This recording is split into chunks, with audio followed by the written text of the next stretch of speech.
Today, we're exploring Tokyo, the absolute ultimate city of contrasts. Okay, let's dive into this. 35 million. That is the population of the Greater Tokyo metropolitan area. While the Tokyo metropolis itself has around 14 million residents, this wider Greater Tokyo area stands as one of the world's absolute largest and most populous urban regions. So, geographically, it sits in the Kanto region along Tokyo Bay, right there on the eastern coast of the island of Honshu. The physical duality. And this brilliantly illustrates where the city's mind-bending architectural and cultural contrasts really start to reveal themselves. Imagine standing in the peaceful, forested sanctuary of the Meiji Shinto Shrine. Then, boom, just a short train ride later, you're thrust into the hyper-modern, neon-drenched sensory overload of Akihabara, totally surrounded by towering arcades and anime shops. You can literally spend your morning quietly reflecting near the Imperial Palace, and your evening navigating the chaotic, ultra-busy Shibuya crossing. So how did this actually happen?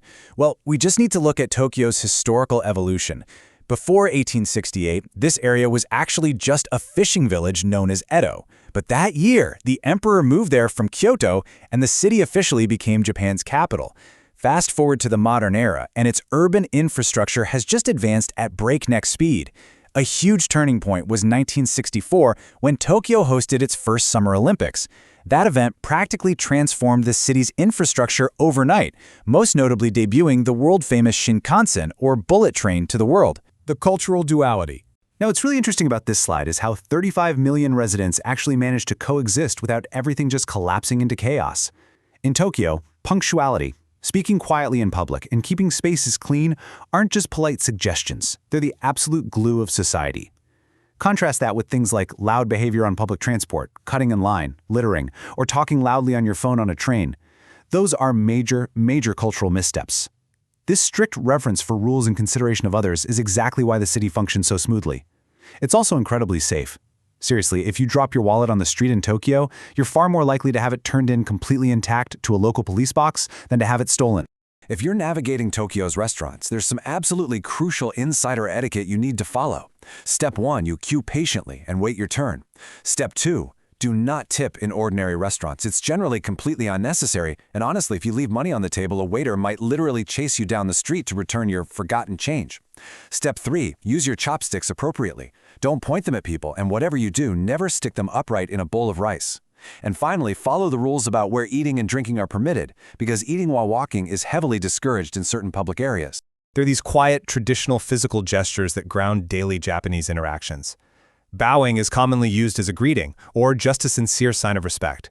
And removing your shoes is completely customary when entering many homes, temples, and traditional establishments. These thoughtful, deliberate actions, much like their beautiful culture of thoughtful gift-giving and presentation, they keep the human connections deep and meaningful. Tokyo's fashion scene is famously diverse, and the contrasts are just incredible. On any given crosswalk, you might see a sea of conservative business suits, which is the standard uniform for everyday commerce. Part ways for a teenager draped in vivid, avant-garde Harajuku streetwear. And sharing that exact same stretch of pavement, you'll frequently spot someone waiting gracefully at the light in a traditional silk kimono or a summer yukata, proudly worn for festivals, ceremonies, or weddings. Language, taste, and celebration. Now, obviously, the main language is Japanese. And while you'll definitely encounter English in major tourist areas, hotels, and transportation hubs, knowing just a few key phrases goes a really long way. Konnichiwa means hello. Arigatou gozaimasu means thank you. Sumimasen is excuse me or sorry. And onegai shimasu means please. Just using these basic expressions is highly appreciated by locals. And trust me, you're definitely going to want to say arigatou gozaimasu after experiencing Tokyo's culinary landscape. It is enormous and frankly globally unmatched. Fun fact, Tokyo holds more Michelin stars than any other city in the world. We're talking about experiencing the delicate, melt-in-your-mouth perfection of high-end sushi, followed the very next day by the rich, complex broths of a hidden six-seat ramen joint. There's perfectly crisp tempura, deeply savory soba and udon noodles, sizzling yakitori skewers, golden tonkatsu, and these beautifully crafted traditional sweets known as wagashi. But it's not just about the food. All of this is deeply tied to Tokyo's reliance on seasonal traditions, which keeps its ancient history so incredibly alive today. Take the massive Sumida River fireworks in the summer. The night sky just explodes in vibrant color over a sea of people wearing traditional yukatas.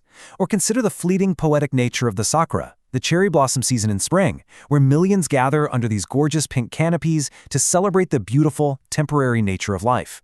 Alongside historic events like the Kanda Matsuri and modern global gatherings like the Tokyo International Film Festival, these traditions are the absolute heartbeat of the metropolis. Tokyo's world-famous railway system runs a massive, extensive network built on absolute, unyielding punctuality. This is a city where Japanese railway companies will issue formal public apologies if a train departs even 20 seconds early. You keep your voice relatively quiet in crowded places, you follow the signs on the escalators based on local practice, and you board exactly on time. Tokyo blends traditional Japanese culture with modern technology, fashion, entertainment, and business. Ancient temples and shrines can exist only a short distance from skyscrapers,